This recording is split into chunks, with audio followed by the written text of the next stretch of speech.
If the government or NASA had said to you that the Earth is stationary, imagine that. And then imagine we are trying to convince people that no, it's not stationary. It's moving forward at 32 times rifle bullet speed and spinning at 1,000 miles per hour. We would be laughed at. We would have so many people telling us, "You're crazy. The Earth is not moving." We would be ridiculed for having no scientific backing for this convoluted moving Earth theory. And not only that, but then people would say, "Oh, then how do you explain a fixed, calm atmosphere and the sun's observable movement? How do you explain that?" Imagine saying to people, no, the atmosphere is moving also, but is somehow magically velcroed to the moving Earth. The reason is not simply because the Earth is stationary. So what we are actually doing is what makes sense. We are saying that the moving Earth theory is nonsense. The stationary Earth theory makes sense, and we are being ridiculed. You've got to picture it being the other way around to realize just how ridiculous this situation is. This theory from the government and NASA that the Earth is rotating and orbiting and leaning over and wobbling is absolute nonsense. And yet people are clinging to it tightly, like a teddy bear. They just can't bring themselves to face the possibility that the Earth is stationary, though all the evidence shows it. We feel no movement. The atmosphere hasn't been blown away. We see the sun move from east to west. Everything can be explained by a motionless Earth without bringing in all these assumptions to cover up previous assumptions gone bad. If you find from your own experience that something is a fact and it contradicts what some authority has written down, then you must abandon the authority and base your reasoning on your own findings. So investigate the subject for yourself and ask questions.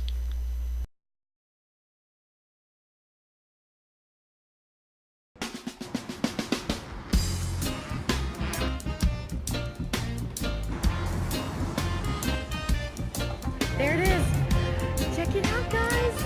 That is so exciting. Incredible.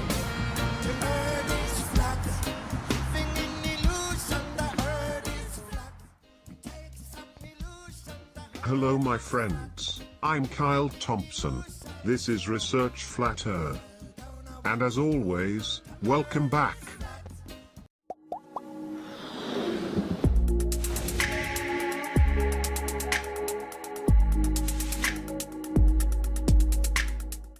This is a little short video to tell you to go check this guy who did amazing work, a lot of cross-reference, and even though he's a really small channel, there's dedicated trolls for his channel, so I think everybody could check it out. Here's what it looks like. If you're trying to go from Apia to Pago Pago, which is, let me show you on what it looks like. It's right in the middle of the Pacific, and as you can see here, it's where there's the weird intersection of the time zone. And whenever someone tries to fly from Apia to Pago Pago, something really, really weird happened. Let me show you. So let's go back. So there's only 2 flights available, each over 5 grand, 34 hours for 70-kilometer stretch. So check this out. In order to go from Apia to Pago Pago, they need to go to Nadi, and then to go to Sydney, and then to Honolulu, and then from Honolulu to Pago Pago. Makes total sense, right? You know, just take a 5,000 kilometer detour to get from point A to point B, which is supposed to be about 70 miles. So go check this guy. Go check Propaganda Destroyers. He did a lot of cross-reference. He looked at a weather map. Go check his channel. Amazing stuff. And have fun trying to explain to me why someone needs to take a 5,000 mile detour to go across a little bit of water. And yes, just for the trolls to know already, I already did my check to go from Pago Pago to Apia, and there's so-called island flights, but you can't know what a flight cost or anything before you enter a full page of information. You cannot have how much time it's gonna take or anything like that before you fill out a huge form application. And pay. So I might just take that flight one day just for fun to just confirm, because this is just strange. All right, have a good time, everyone. Talk to you soon.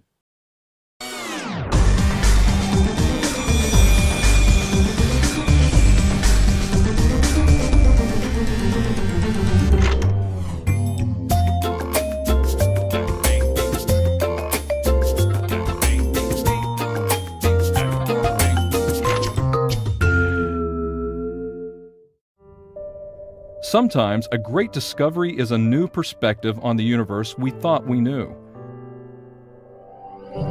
As the Voyager spacecrafts near the edge of our sun's reach, scientists are getting a new look at the expanse and shape of the solar system. Over 30 years ago, Voyager 1 and 2 set out for Jupiter, Saturn, and beyond. Now, as the twin spacecrafts explore the outer reaches some 9 billion miles away from Earth, they have crossed the heliosphere, the bubble of supersonic solar wind. However, when Voyager 2 crossed this boundary much closer to the Sun than expected, we received a picture of a squashed heliosphere rather than a round bubble. The squashed heliosphere helps scientists build up a picture of how the Sun interacts with the space outside of our solar system. The recently launched IBEX, or Interstellar Boundary Explorer, will further the study of how the solar wind interacts with the cold gas between stars.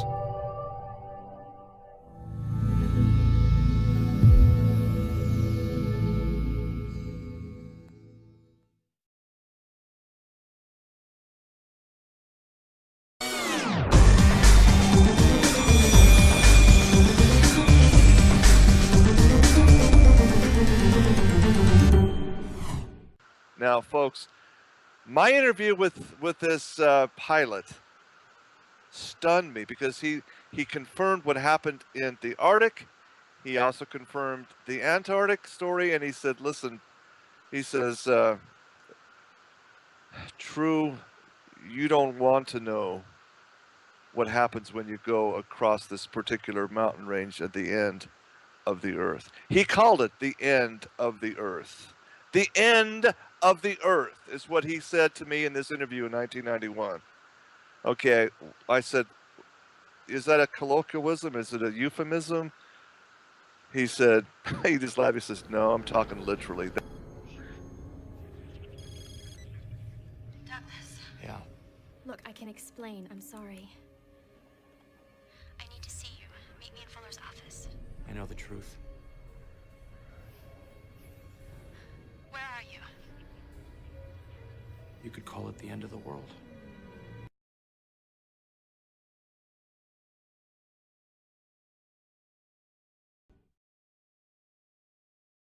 But it's a curiosity as to where we are, what we are. It's very much more exciting to discover we're on a ball, half of it sticking upside down. It's spinning around in space. There's a mysterious force which holds us on. It's going around a great big glob of gas that's burning fueled by a fire that's completely different than the fire, any fire we can make. Well, now we can make that fire, nuclear fire. No, but that's a much more exciting story to many people than the tales which other people used to make up who worried about the universe, that we were living on the back of a turtle or something like that. They were wonderful stories, but the truth is so much more remarkable. And so what's the pleasure in physics is that, to me, is that as it's revealed, the truth is so remarkable, so amazing. And I have this disease, and many other people who have studied far enough to begin to understand a little of how things work are fascinated by it. And this fascination drives them on to such an extent that they've been able to convince governments and so on to keep supporting them in this investigation that the race is making into its own environment. Howdy everyone, it's Tex again here at the Man Cave. It was a pretty blanket that a friend of mine gave me. Really like it, and it helped me to think up something, make a point about something. I think in an earlier video I may have introduced y'all to Blue, a buddy of mine, but I want you to take a look at him again. This here's Blue. Big, wet, and blue sphere. See that? It's even got its own North Pole, by golly. So, let's say it's midnight, and that light I got over there, that lamp, took the shade off of it. There's also a lamp overhead, so you got a sun glowing from there. This is one of those two sun planets like Nibiru or Europa or Io or one of those things. So anyway, when the sun's here, naturally, my hand back here on this back side, if that was us, it'd be midnight. And at midnight, we would be looking in a big circle out at the stars. And they'd look something like that. Okay? Now here's the thing that's funny. Here's the sun shining this way. So in 6 months, we're going to be way over there on the other side of the sun. And we're going to have turned. So we'll still be facing midnight out. And you're still going to see the blanket. You're still going to see the same blanket. But I don't have a blanket on that wall. And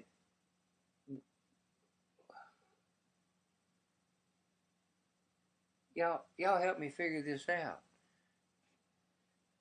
Or just admit the fact that Earth is flat. Now came the most critical part of the mission. Two space surgeons began a complicated operation to replace several black boxes buried inside the satellite.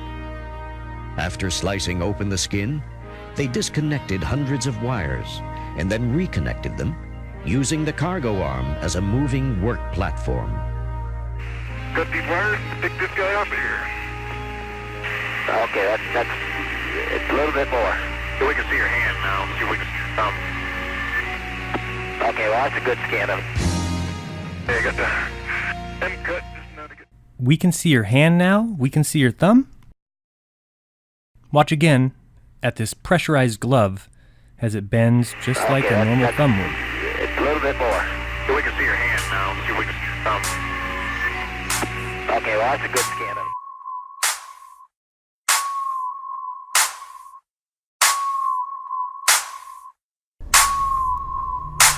We can see your hand now, we can see your thumb.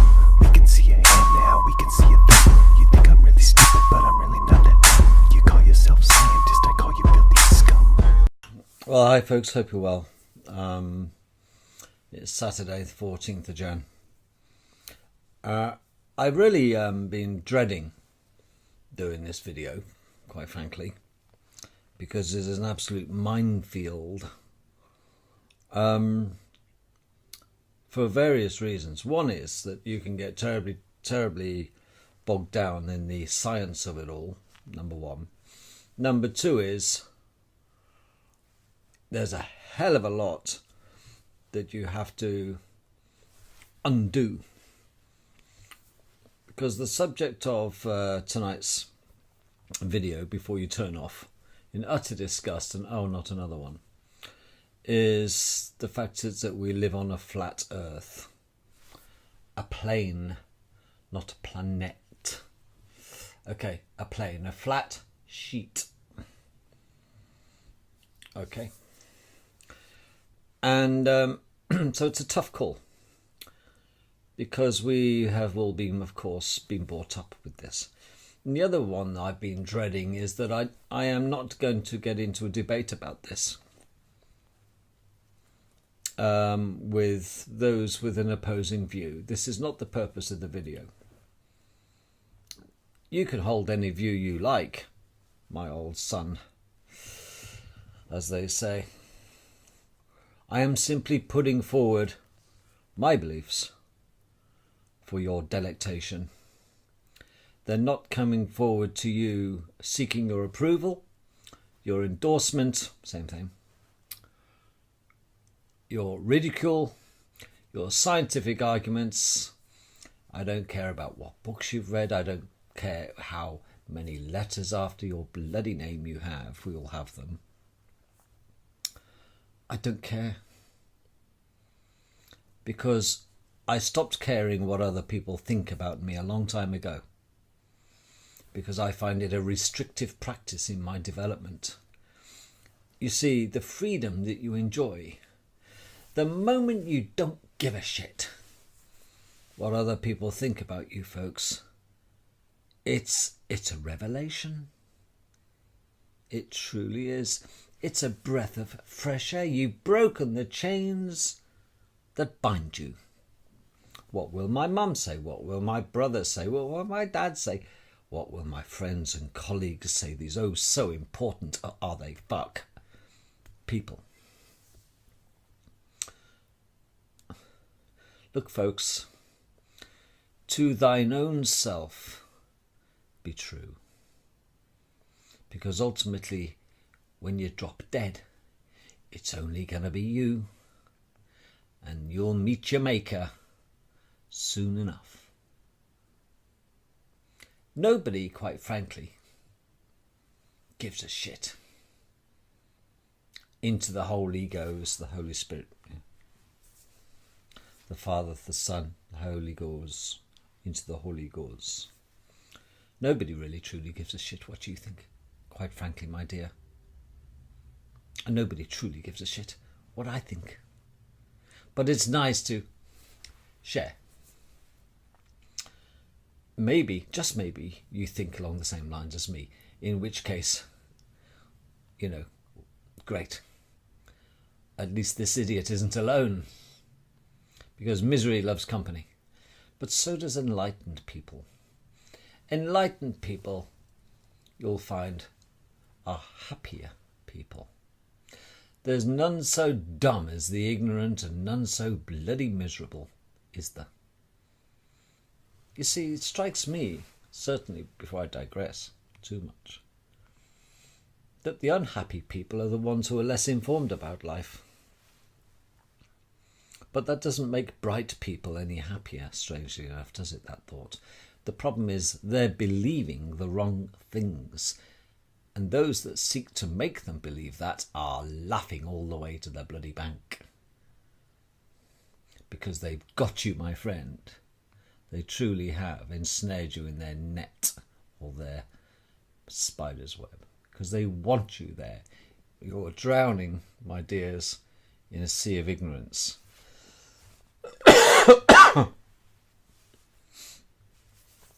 Before I launch into my diatribe of the flat earth, I would like to make a few points. Number one is, I'm going to do a kiss on you, Kiss. I'm going to keep it simple, stupid. It's the only way I can cope. I'm a simple soul. Okay. Yes, fundamentally I'm a scientist. Aren't we all? I have an ology.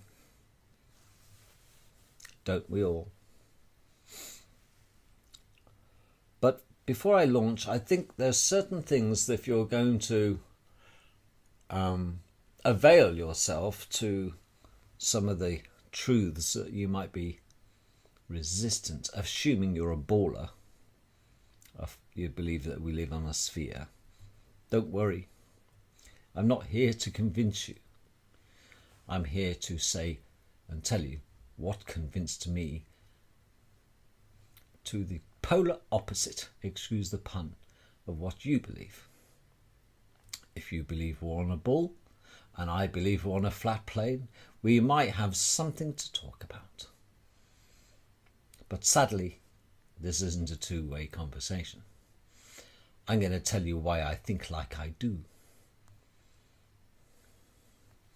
And maybe, just maybe, it'll spur you into thinking, well, there's a certain degree of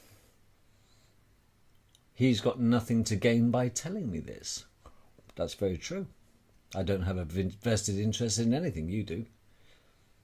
I don't have a club. I don't have a membership. I don't have nothing. I'm just sharing information. I've got my information from others like Eric Dubai and co. who share. And I've listened to them. And I've looked at the preponderance of evidence and I've done my own due diligence. Believe it or not, I've looked into things myself. Yes, I'm really not that stupid to take the word of a person. But the preponderance of evidence, once you discover it, it's like opening a magic Pandora's box. And that's what it is. Once you get your head, dare I say it, around the fact is that we live on a flat plane, so much that has been confusing you, or certainly with me, it makes perfect sense. All of a sudden, it's a revelation, as I said. You see, it's like discovering the Ark of the Covenant. What is this big thing? Well, I believe it's the truth. And I want to be set free. And I heard rumours that the truth will indeed set me free. Well, it has. I'll tell you why. It's given me great hope for the future of humanity. Because, believe it or not, in Shakespeare's words, the truth will out. And the one thing the internet has allowed us to do is share information and solve the deeper mysteries of the lies and do our own due diligence with such power never available to those who seek knowledge have had before in history. You have more power in your mobile phone than the President of the United States had at his fingertips in 1976 in your pathetic little mobiles.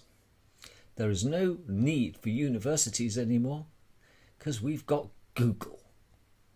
There's no need and no excuse now for you to remain ignorant, and you won't have a university bill. Ho, ho, ho. Before you even attempt to get your head around what it is I'm saying, although it's going to be childlike at its level, I need to keep it at that level for my mentality, okay, if you want to be churlish about it. But I like things simple. You see, in Occam's theory, there's a thing called Occam's razor. And what it means is that if there's so much evidence that you have to choose from to explain a situation or an event or a murder or a crime or a state of the planet, and you have all these snippets of information, the evidence, which you will collate and sift through to come to a conclusion, a decision, it is often the most simple that makes sense as well. And it is usually that is the right one to choose under Occam's razor. It's a well-known principle. Looking at the preponderance of evidence is often the most simple solution of those available that is the most effective. and probably explains a hell of a lot more than the others. The others are just stocking fillers. Do you get me? So let's look at this. You need to understand this. Before you can be serious about considering whether we live on a flat plane and not a ball. I say a ball, a sphere, if you like, if you want to be picky. And there are picky people. Understand that there is no space travel. With the known technology to the general public. That's an important fact. What we perceive as available technology to our knowledge, not mankind's, ours, the general public's knowledge, there is no space travel. It's a scam. It's one big fuck-off vacuum above the firmament. Number 2, get a reality check and do your own due diligence on the fact is there will never and has never been satellites floating around our heads. Because if you were to believe the current shit about satellites going round and round the garden like a teddy bear, way up in space, which was an Arthur C. Clarke invention, another elite Illuminati type, scientist on the payroll. It was a dream of his, and that's all it was. And a dream that turned into a perfect scam of a way of convincing the people to part with cash for satellite communication and mobile phone technology and telecommunications. Satellites do not exist. Yeah, but I see them go. No, you don't see them go over, you dick. Okay, there are no satellites. If you are believing there are satellites and you think there is an excess of 130,000 of them up there, which by common calculation is probably conservative, going round and round the garden above our heads, how come none have ever fallen on us? How come they don't collide with one another? How come they don't go wrong? How come? How come in 1954 there were satellite dishes, if you like, look like satellite dishes, on the ground, pointing around the Earth and up to the sky? There you go, so definitely satellites then. What were they shooting at? They weren't shooting the information at satellites. They were shooting it and bouncing it off the ionosphere. That's the ozone layer. Ozone, within 30 seconds of exposure to ultraviolet light, is ionized within 30 seconds. So we might have an ozone layer, but it lasts for about 30 seconds before it becomes ionized, and that is the ionosphere. And it is that the dishes are pointing at, not satellites. There are no satellites, folks. It's a lie. A nice one, a lucrative one, but it's a lie. Ham radio people have been bouncing off, and TV and the others, have been bouncing off the ionosphere for years. Even Tesla was doing it. Anyway, except there are no satellites, that's number 2. Number 3, except that there are no such things as planets that you can land an aeroplane or a spaceship on. There are none. There are stars. There are gaseous balls. And there were wandering stars. And the wandering stars, those without a home on our firmament, are the planets. What we perceive as planets. But in no way can you land anything on them. and we can't take photographs of them, not with standard photography. And those pictures of all the different planets, Jupiter, Mars, Pluto, Venus, Saturn, blah de blah de blah, for the most part are computer generated images. Pretty pictures, just like that NASA do of the Earth. Yes. Understand that and accept it. Don't even think about investigating the flat Earth until you got your head around what I'm saying here. No space travel with known technology. No satellites floating around our heads. No planets, just gas balls wandering about. Here's another one. The moon and sun are within our firmament, which is like a Centre Parks dome above our Earth, our plane, our circular plane. We're in a Centre Parks, and within the Centre Parks, folks, is the sun and the moon going round and round the garden like a teddy bear. Except that the sun is not 93 million miles away. Stars are not light years away.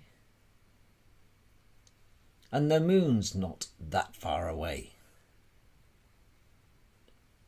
The moon is the latest addition. The sun was here before the moon. Okay, understand that. The moon was put in late for a very good reason. It's a suppressor. It's a repeater station. That's all. Understand that. And it is within our firmament. It is no more than 3,500 miles high. And nor is the sun. And here's a biggie. This is a real tough one for you to get your head around, I suppose. I know they wouldn't, but they do. NASA lie. NASA stands for Never a Straight Answer. NASA. Now, we could get technical. I could give a slide rule out. We can talk till the cows come home about you've got all the evidence. But ask yourself who wrote the fucking textbooks. Ask yourself, the moment you went into school, the first thing that was shoved into your hand, children, was a globe. Every poster on the bloody school that I went to, the first school, 5 years old, straight out the crying arms of my mother and mine. On the wall was pictures of the planets and pictures of the Earth. And bloody globes everywhere. At 5 years old.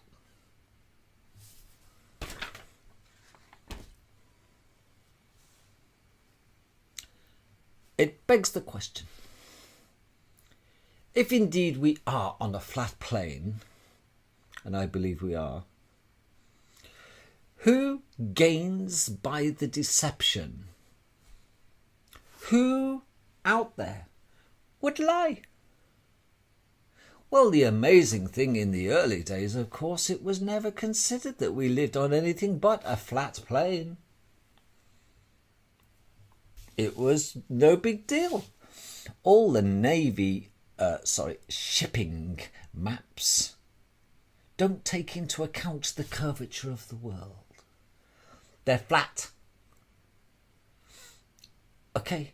Of like aeronautical maps don't take into the account or nature of the curvature of the world. Navigation maps, they don't. The new standard map of the world doesn't take into account a curvature. Those engineers who are building the G2 railway station road track, I know a couple. I live near one of them. People who lay railway tracks don't need to compensate for the curvature up or down of the curvature of the world.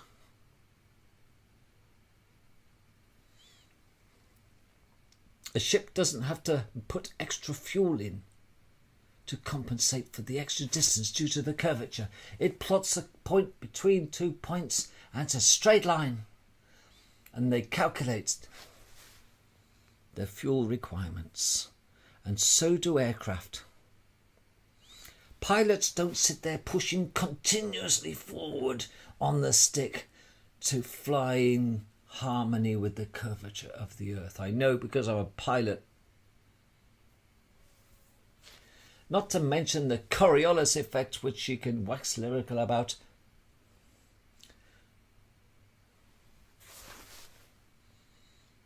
How come the polar star is dead still? And all the other stars go round and round and round, and they have done. And this Leo star sign rotates like a clock around the polar star.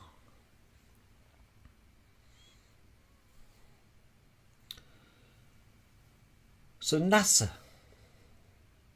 and the black nobility who run this world have a lot to gain from keeping us in the dark.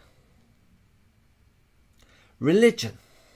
Well, of course, it was the bloody not only the Freemasons, it was the Jesuits and the Catholic Church that put Copernicus under great pressure to change what he knew to be true. The fact is that we live on a flat plane, and suddenly start talking about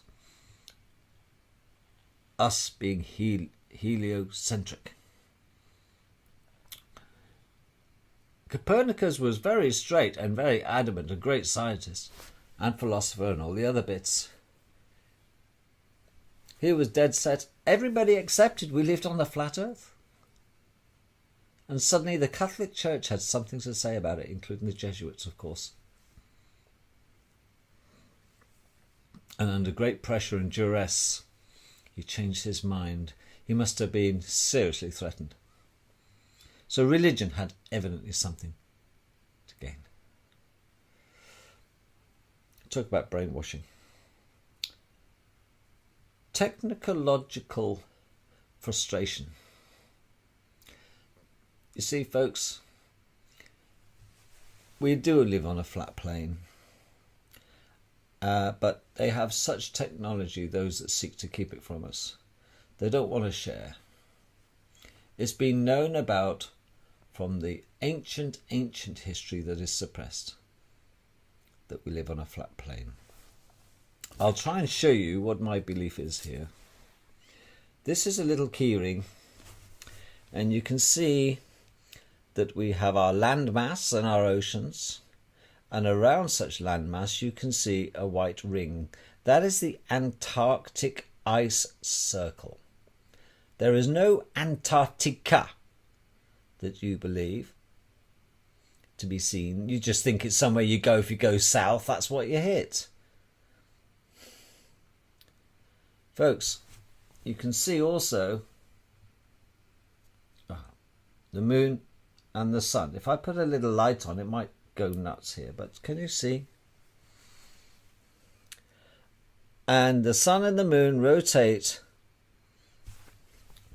round and round and round. And as they go round, it gets dark, it gets light, it gets dark, it gets light.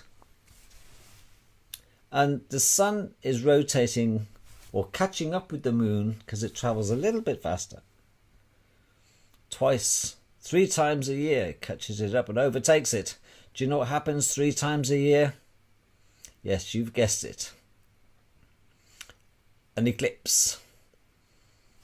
You see, your perception is when you see a sunrise, you think it's rising round the corner. No, it ain't. It's just coming into your view. Because we all have a blind spot and the sun suddenly appears. It's your perspective. It's your perspective. And it's coming towards you, and as things come towards you, folks, it looks like it's going to go over your head, of course. It's rising. And it has gone past. And when you look behind it, it's setting. It's not setting, it's just going out of your view. But if you were to be stupid enough to zoom into a sun that's going setting, you could zoom it back up by zooming it towards you. If you have a ship on the horizon, it looks like it's disappearing around the corner.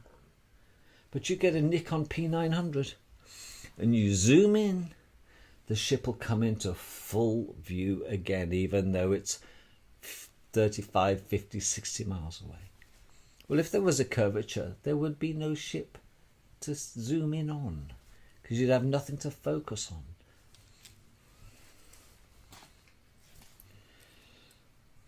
People say, yeah, but we've gone around the world. We've circumnavigated the world, haven't we? Duh. Yeah. People have gone round and round the garden that way. West to eastern. East to west. Nobody has gone north to south. Circumnavigation. I wonder why. Nobody's gone that way round. They've just gone that way round or that way round. It took a guy 3.5 years to go around in the early days in his sailing ship, and he never got past that ice ring. You know that one round here, the one that is heavily guarded, because outside this ring, if I were to extend it and make it bigger and bigger and bigger, there are other continents that you and me aren't allowed near.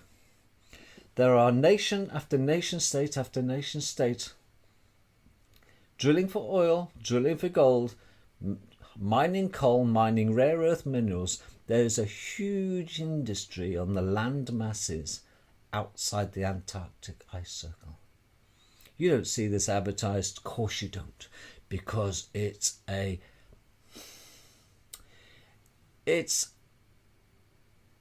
basically every country is for itself. Nobody has rights. Russia have got huge interests. China are there. Japan are there. Britain are there. America are there. They're all got their interests. They're drilling for oil. They're drilling for gold. There's copious amounts of gold and rare earth minerals. All we get out of Admiral Byrd is there's lots of coal. Well, dig a little, Admiral Byrd, and you'll find there's lots of oil under the extra continents that are laying around and the complete. You think the Earth stops here? It goes out and out and out. Nobody truly knows how wide it is, and what does it matter? I'm only interested in little old me living on a flat plane. Because I know I ain't going to go over this ice ring, because I'm not allowed. Why? Who gives them the right to stop me if I wish, as a human being, a free person? I want to go over here to this land continent that the Chinese have known about since the 6th century. There have been maps discovered to show you there's more land outside of our known land masses here than we got nothing. This is nothing compared to the land that's around us, but we're not allowed out. We're caged animals, folks. And we're encased by a large glass dome called a firmament. That's what we are.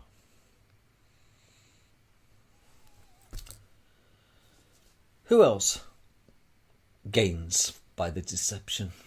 Well, we know industry does, of course. Big money. Just explain that. It's not a fuckfest, folks. This is a land grab. And Germany were first there with Neue Schwabenland.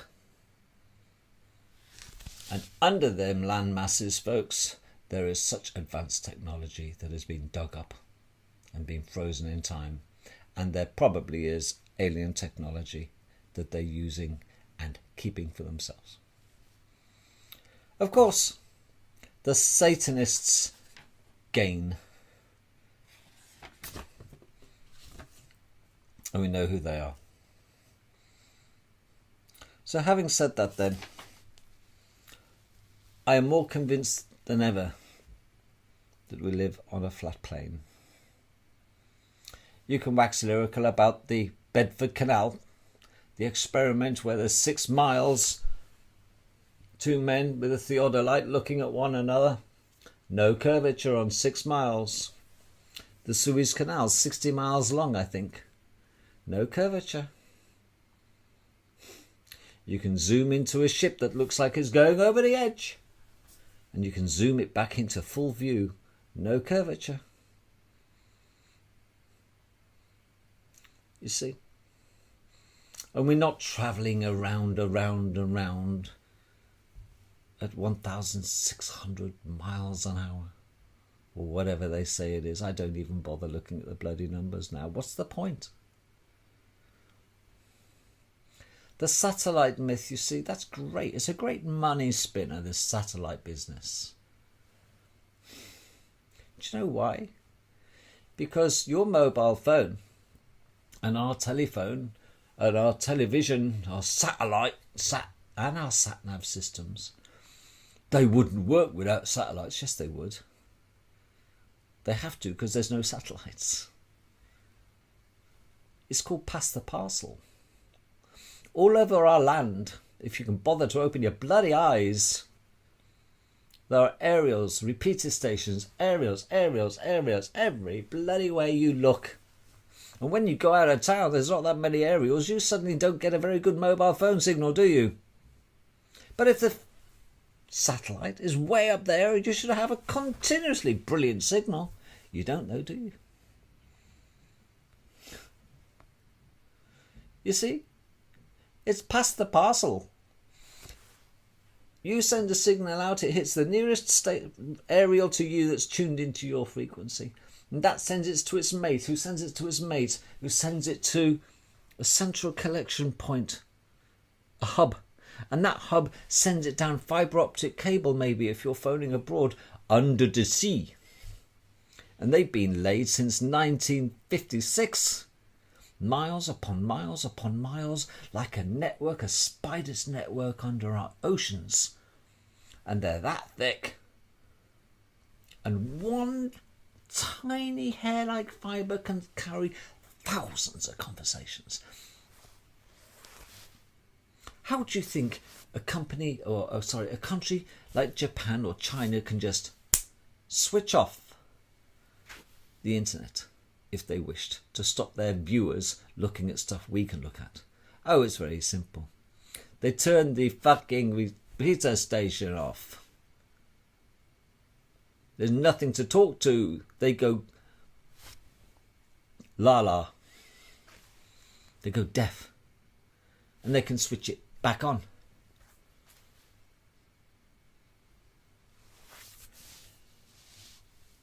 Folks, whenever NASA send pictures, NASA, never a straight answer, of our alleged space out there with the ISS and outer space, the moon landings, where are all the satellites? There are no satellites. Get it in your head. Your sat-nav works by repeater stations. Your motorway network speed cameras work by repeater stations. Everything works by radio and bouncing off and using our dome, remember the center parks, or our ionosphere, to bounce. Nobody has managed to break through the firmament to get a rocket up there, number one. Number two is if the rocket technology got through the firmament, because space is allegedly a vacuum, there's nothing for the rocket to push against. So how can it propel itself forward? The best case scenario in a vacuum, it would spin around like a twat. and kill the occupants. And then we have the Van Allen belt. Let's not even discuss the Van Allen belt. There's no space travel. Understand that. It's a method that NASA have used to cream off money off the idiots to pay for deep underground military bases. There is a parallel civilization underground equally as large as America, underneath America.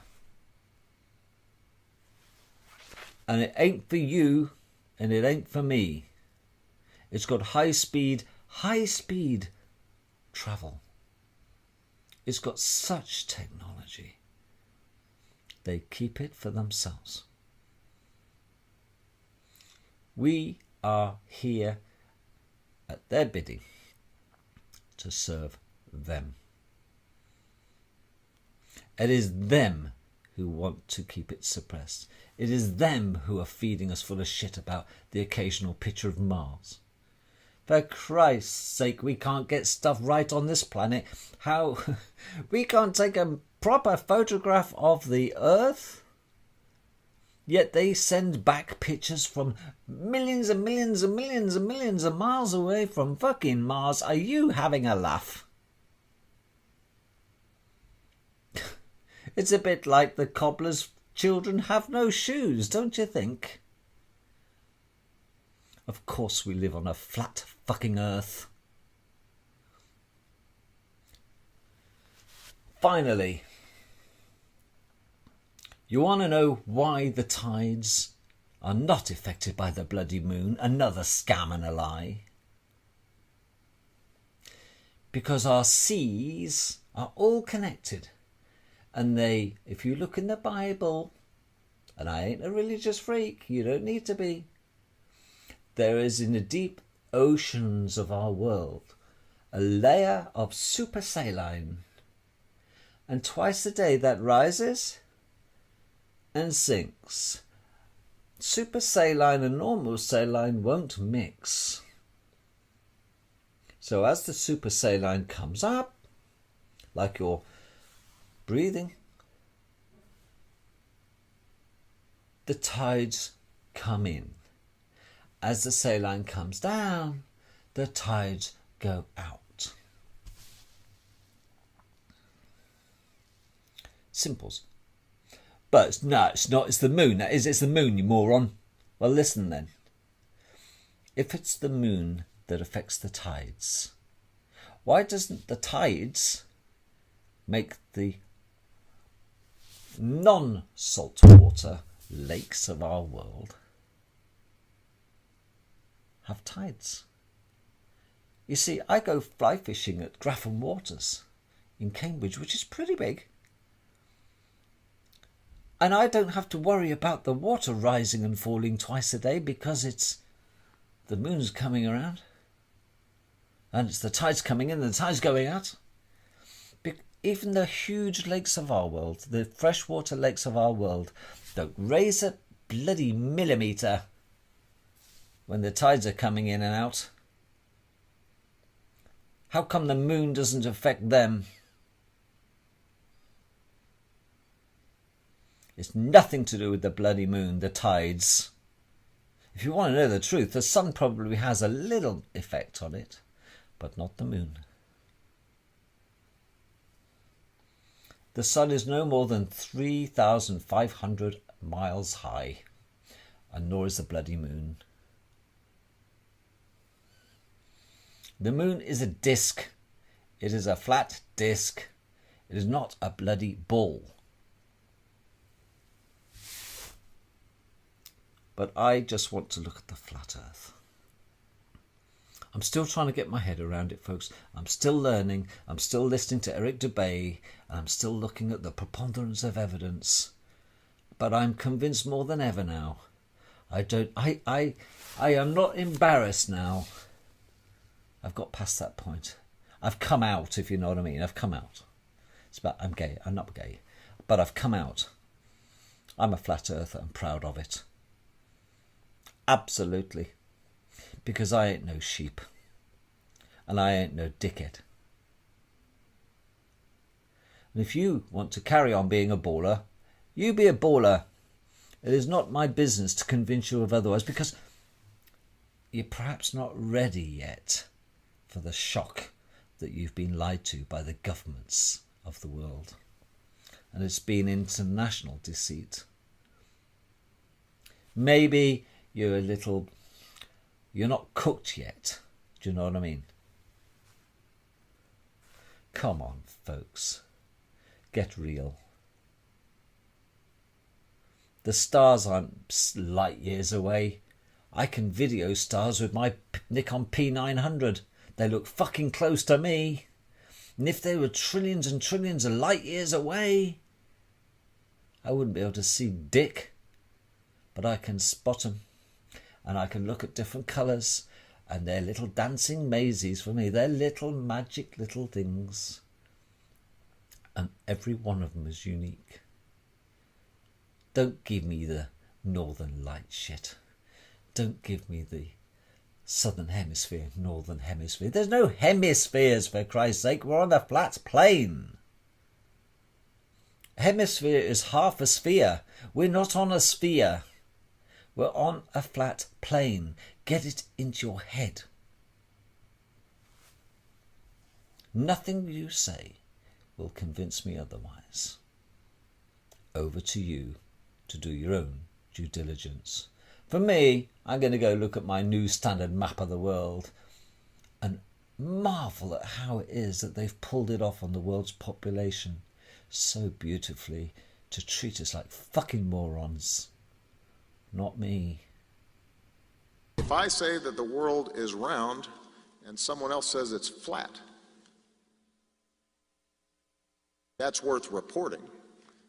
But you might also want to report on a bunch of scientific evidence that seems to support the notion that the world is round. We're trying to move towards the future. They want to be stuck in the past. And we've heard this kind of thinking before. Let me tell you something.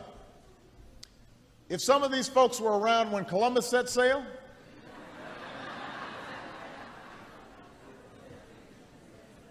they must have been founding members of the Flat Earth Society. They would not have believed that the world was round. Much patience for anyone who denies that this challenge is real. We don't have time for a meeting of the Flat Earth Society. The president is isolated in his beliefs here because he's got virtually no support on Capitol Hill on this statement, Jake. It's amazing to watch the White House continue to argue that the earth is flat. Jeff Zeleny, Manu Raj. My friends, these people are so out of touch with science. You don't need to be a scientist to know that the earth is round.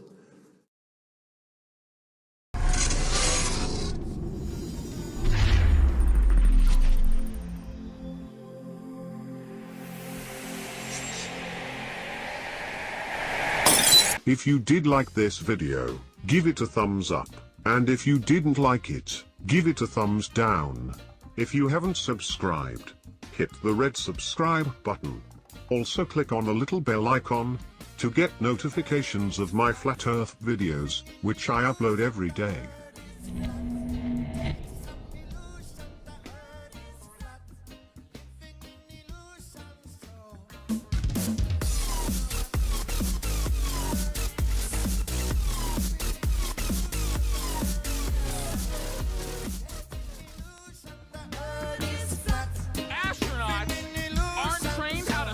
Saliva